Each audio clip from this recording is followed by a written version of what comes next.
Hello અગિયાર સાયન્સના વિદ્યાર્થી મિત્રો, મજામાં હશો? હું વ્યાસ સાહેબ તમારું સ્વાગત કરું છું. ચેપ્ટર નંબર 15 તરંગો. અત્યાર સુધીમાં આપણે આ ચેપ્ટરમાં 17 લેક્ચર ભણી ગયા. આ 18મું લેક્ચર છે. લેક્ચર નંબર 18 આપણે ભણી રહ્યા છીએ. આના આગળના 17 નંબરના લેક્ચરમાં સ્થિત તરંગની સમજૂતી અને એનું સમીકરણ આપણે મેળવ્યું. હવે એ સમીકરણ 18 નંબરના લેક્ચરમાં સ્થિત તરંગ સમીકરણ આપણે સ્વીકારી એના પરથી બે અગત્યના નાના ક્વેશ્ચન, નાના મુદ્દા ભણવાના છીએ. વિદ્યાર્થી મિત્રો, એક વાત હું ચોક્કસ તમને કહીશ કે આગળના 1 થી 17 લેક્ચર ખાસ તમે જોશો, એનો અભ્યાસ કરશો અને તૈયારી કરશો. ચેપ્ટર ખૂબ જ અગત્યનું છે. તો આપણે આ લેક્ચર સ્ટાર્ટ કરીએ.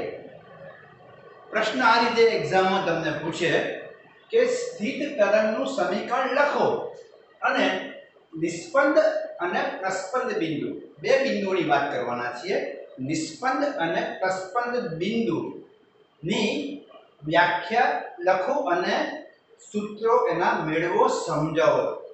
નિસ્પંદ બિંદુનું સૂત્ર, પ્રસ્પંદ બિંદુનું સૂત્ર, કયા કયા અંતરે આપણને નિસ્પંદ બિંદુ મળે દોરી પર સ્થિત તરંગોમાં, કયા કયા બિંદુએ પ્રસ્પંદ બિંદુ મળે, આ બધી બાબતો આપણે આ ક્વેશ્ચનમાં ભણવાના છીએ.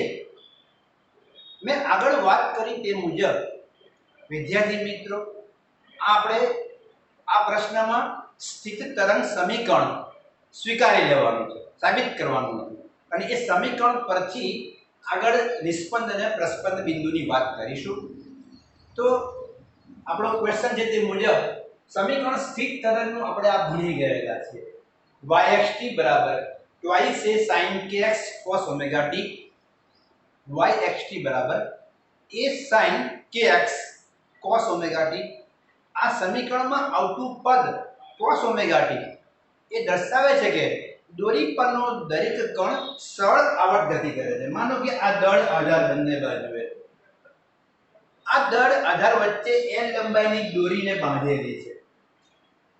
આપેલ સ્થિત તરંગ સમીકરણમાં cos omega t પદ છે એ દર્શાવે છે કે દોરી પરનો પ્રત્યેક કણ સરળ આવર્ત ગતિ કરે છે.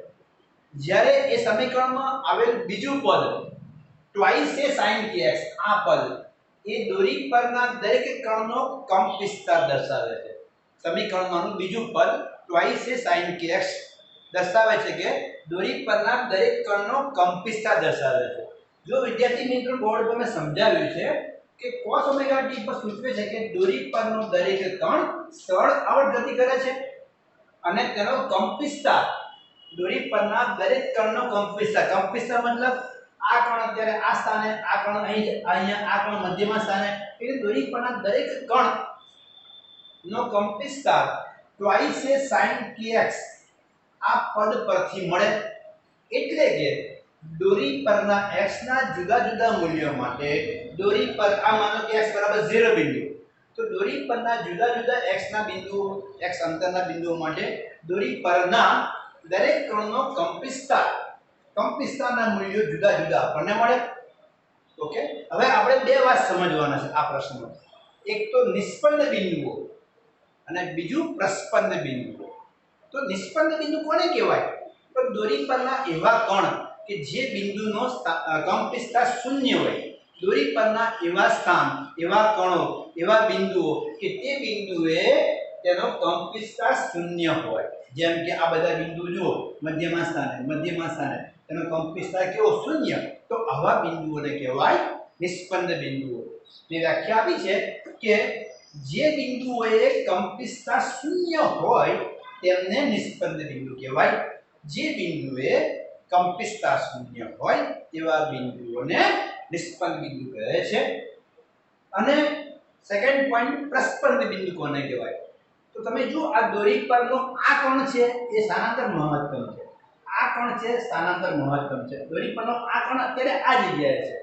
તો દોરી પરના એવા બિંદુઓ કે જે બિંદુઓનો કંપ વિસ્તાર મહત્તમ હોય, દોરી પરના એવા બિંદુઓ કે જે બિંદુઓનો કંપ વિસ્તાર મહત્તમ હોય તેવા બિંદુઓને દોરી પરના પ્રસ્પંદ બિંદુ કહે છે. બીજી વ્યાખ્યા, જે બિંદુએ કંપનસ્થાન મહત્તમ બને તેમને પ્રસ્પંદ બિંદુ કહેવાય. બહુ ઈઝી થિયરી છે.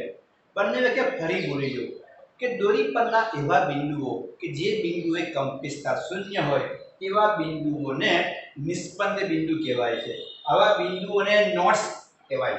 એન નોટ્સ વડે બતાવાય અને પ્રસ્પંદ એન્ટી નોટ્સ તરીકે દર્શાવાય છે.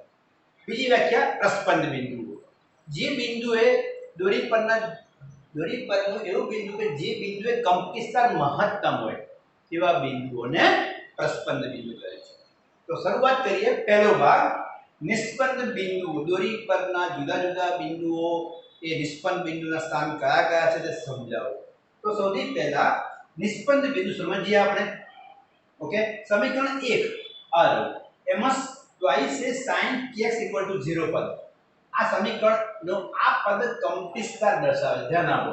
કયું પદ? સ્થિત તરંગ સમીકરણમાં ટ્વાઇસ એ sin kx પદ શું બતાવે છે? કંપનસ્થાન.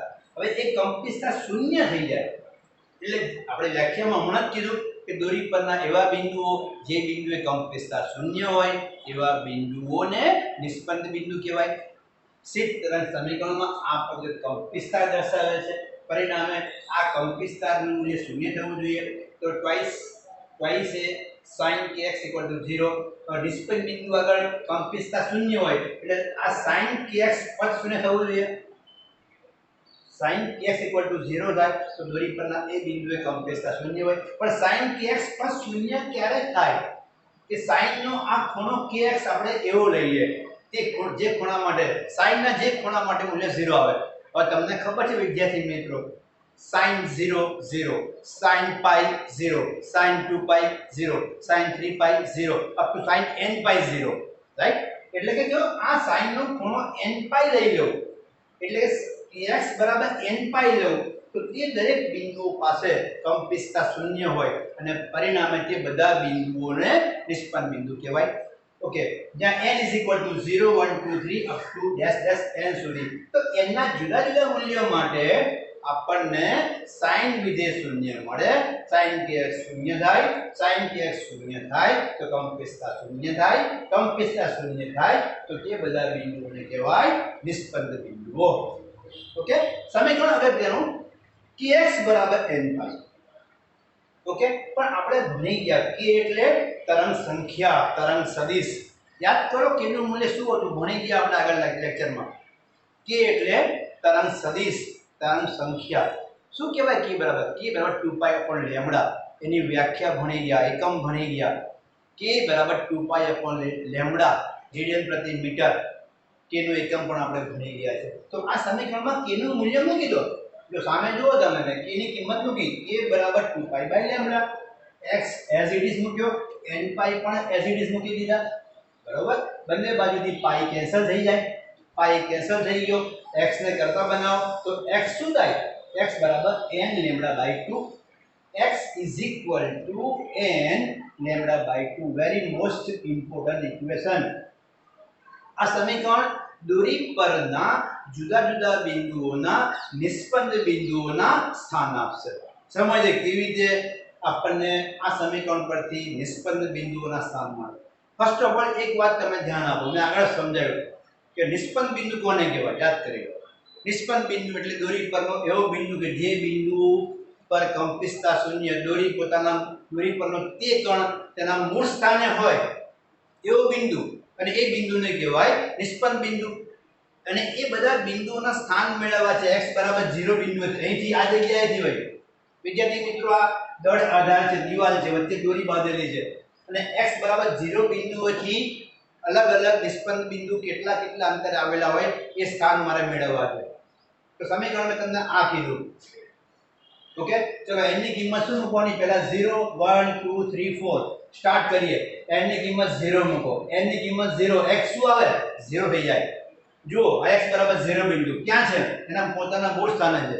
કંપનસ્થાન શૂન્ય છે. ઇટ મીન્સ ધેટ તે બિંદુ કયું છે? નિસ્પંદ બિંદુ છે. ઓકે, n ની કિંમત 1 મૂકો. n ની 1, x બરાબર લેમ્બડા બાય 2. x બરાબર લેમ્બડા બાય 2. તમે જાણો છો ક્રમિક શૃંગ અને ઘટ વચ્ચે અંતર શું હોય? લેમ્બડા હોય.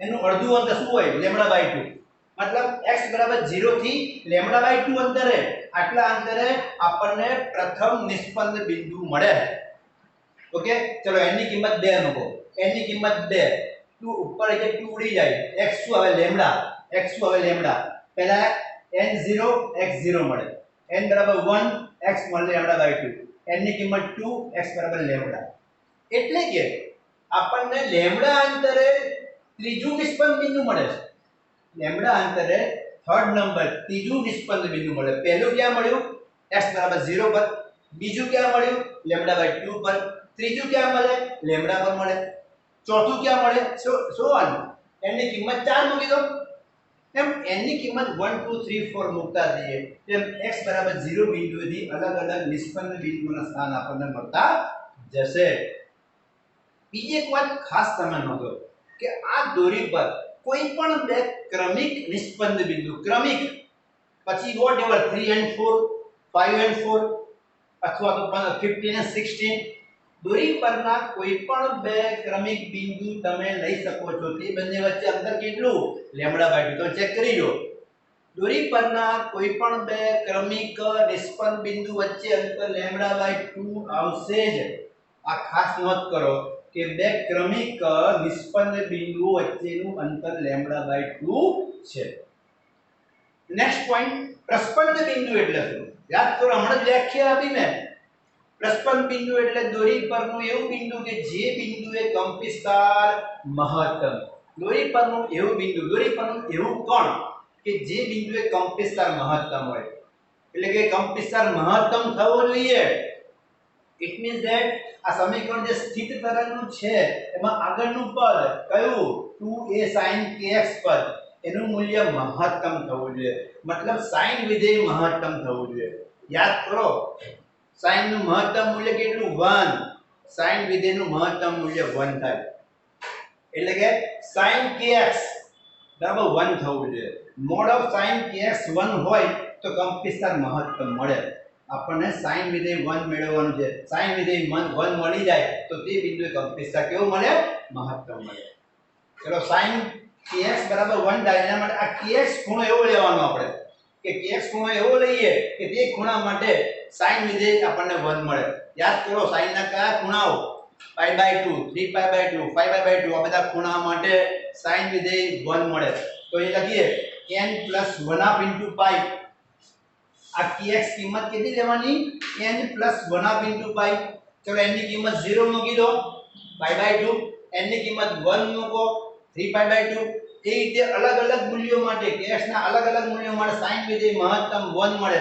અને તે બિંદુએ કંપવિસ્તાર મહત્તમ થાય ઓકે તો kx n + 1/2 π n = 1 2 3 ચલો k ની કિંમત આગળ મૂકી દી યાદ કરો 2π/λ k આપણે મૂક્યો 2π/λ અહીંયા પણ ચલો k ની કિંમત 2π/λ x as it is n + 1/2 π n + 1/2 π okay બંને બાજુથી પાઈ કેન્સલ આપણે x કરતા બનાવવાનું પ્રસ્પન્ન બિંદુના સ્થાન જો બોર્ડ ઉપર ત્યાં x ને કરતા બનાવો શું થાય x n + 1/2 λ/2 very most important સમીકરણ દોરી પરના જુદા જુદા બિંદુઓના પ્રસ્પન્ન બિંદુના સ્થાન આ સમીકરણ મુજબ મળે જ્યાં n 1 2 3 0 1 2 3 મૂકવાના ઓકે આ સમીકરણ મુજબ ચલો પહેલું પ્રસ્પન્ન બિંદુ આ ફિગરમાં આકૃતિમાં જુઓ આ બિંદુ કંપવિસ્તાર મહત્તમ છે પણ યાદ કરો x 0 થી આ અંતર કેટલું છે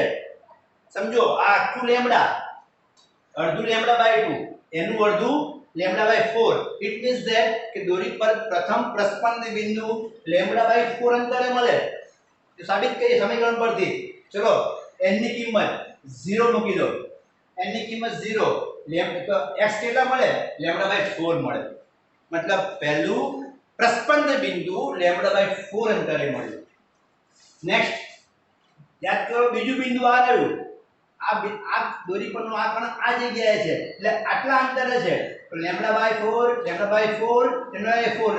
λ/4 એટલે કે બીજું પ્રસ્પંદ બિંદુ n = 1 મૂકો તો શું આવશે 3 λ/4 અંતરે આપણને બીજું પ્રસ્પંદ બિંદુ મળે n ની કિંમત 2 મૂકો તો આપણને 5 લેમ્ડા બાય 4 અંતરે ત્રીજું પ્રસ્પંદ બિંદુ મળે. આમ જુદા જુદા બિંદુઓ પ્રસ્પંદ બિંદુઓના સ્થાન આ સમીકરણ પરથી આપણને મળી શકશે.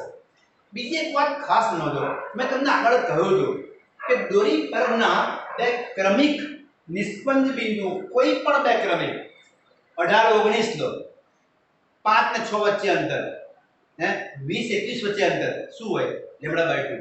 પણ કયા બે ક્રમિક નિસ્પંદ બિંદુ એ જ પ્રમાણે બે ક્રમિક પ્રસ્પંદ લો, બે ક્રમિક પ્રસ્પંદ બિંદુ લો.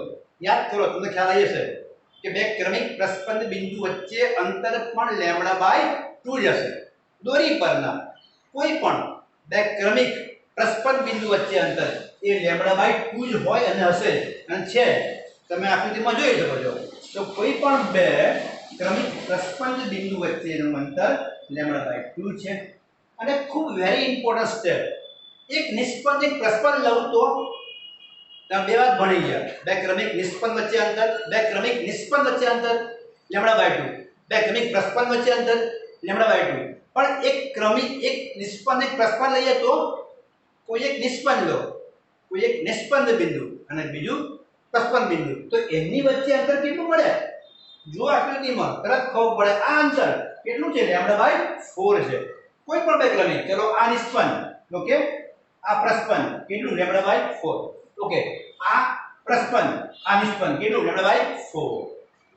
આમ આપેલ દોરી પર બે ક્રમિક નિસ્પંદ અને પ્રસ્પંદ, કયું આપેલ દોરી પર બે ક્રમિક નિસ્પંદ અને પ્રસ્પંદ બિંદુઓ વચ્ચેનું અંતર પણ લેમ્ડા બાય 4 છે. આ ખાસ નોંધ કરજો. અને ખૂબ ઇમ્પોર્ટન્ટ પોઈન્ટ, કોઈ એક સીમાથી પ્રથમ પ્રસ્પંદ બિંદુનું અંતર લેમ્ડા બાય 4 હોય. કોઈ એક સીમા એટલે દળ આધારથી પહેલું આપણને પ્રસ્પંદ બિંદુ લેમ્ડા બાય 4 અંતરે જ મળે. કોઈ એક દળ આધાર પરથી પ્રથમ પ્રસ્પંદ બિંદુ લેમ્ડા બાય 4 અંતરે જ મળે. તો વિદ્યાર્થી મિત્રો ખૂબ જ વેરી ઇમ્પોર્ટન્ટ પ્રશ્ન છે.